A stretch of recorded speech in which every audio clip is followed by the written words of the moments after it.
মোস্তারানোর একটা কথা আছে না, এরকম সময় পার করছি। তারপরে তাড়াহুড়া কইরা আইসা রান্না বসাইছি। আসলে বরাবরের মতো আমার আসার পরে আমার মনে হলো যে আমার কখনো হবে না, কি বলে, আক্কেল হবে না, এরকম আছে না।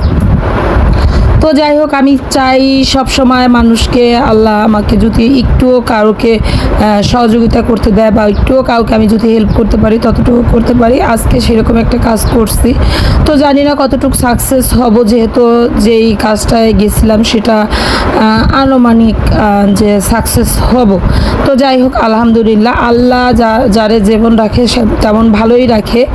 তবে কিছু কিছু কথা আছে যে এই কথাটায় মানুষকে না প্রতিবাদ করলে মানুষ মনে করে কি যে একদম মাথায় উঠে যায়, এমন এমন করে কথা বলে।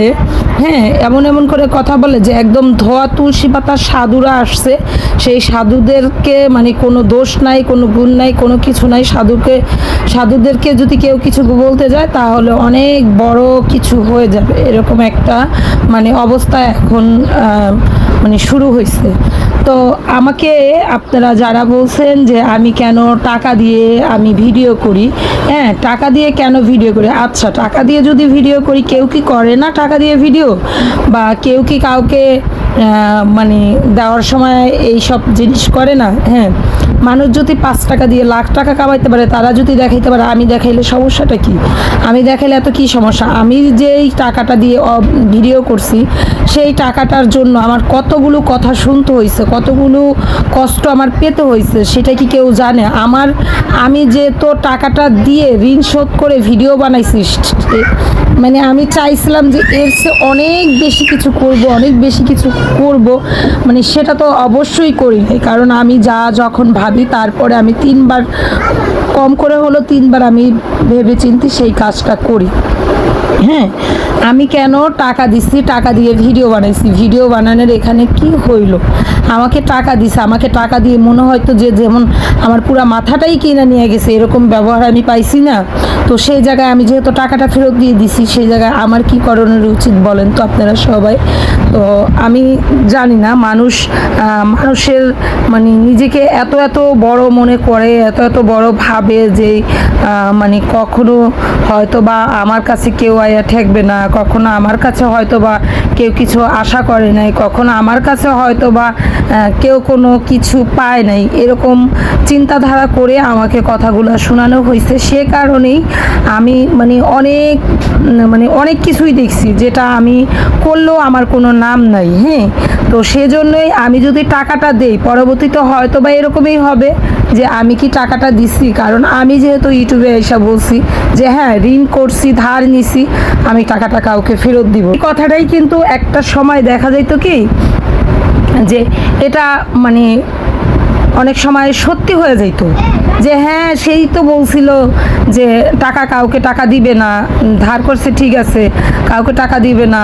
হ্যাঁ, এটা হয়ে যেত না? তখন তো আমি নিজে থেকে নিজে একটা প্রমাণ থাকতাম যে আমি কাকে টাকা দিছি না দিছি, সেটা আমি নিজে প্রমাণ থাকতাম। আমি তো যদি না দেখাইতাম তাহলে কি আপনারাই জানতেন যে আমি টাকাটা দিছি?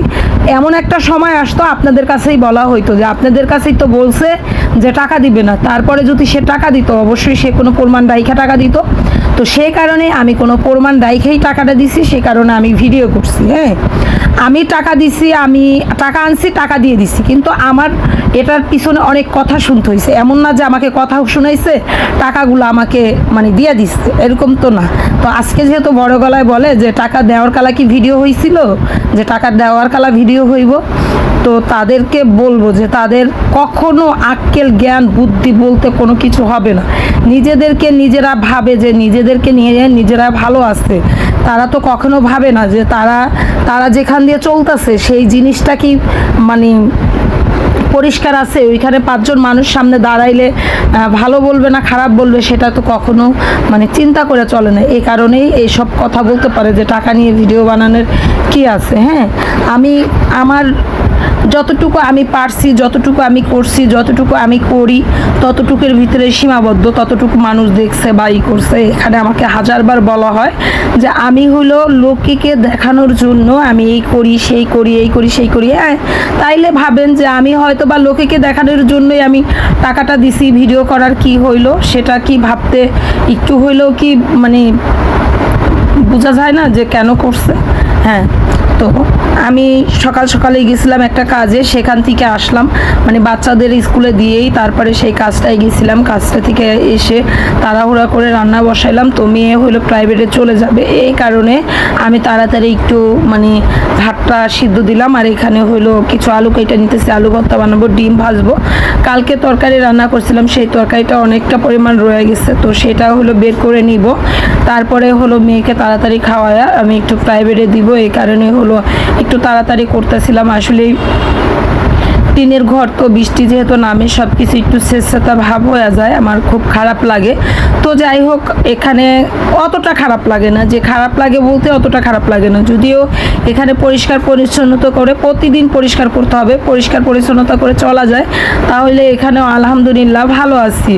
অনেক কেউ কাউর ভিতরে থেকে তো ভালো আছি। তো যাই হোক, আমি রান্না বান্না করতেছি। রান্না বান্না আমার মানে কি বলবো, প্রতিদিনের একটা রুটিন হয়ে গেছে। সকালবেলা উঠা ছেলে মেয়ের জন্য রান্না বান্না করো, তাদেরকে খাওয়াই দাওয়া স্কুলে দাও, স্কুলে দেওয়ার পরে নিজের মুখ হাত ধুইয়া ঘরের যাবতীয় জিনিস গুছাইয়া সকালের কাজ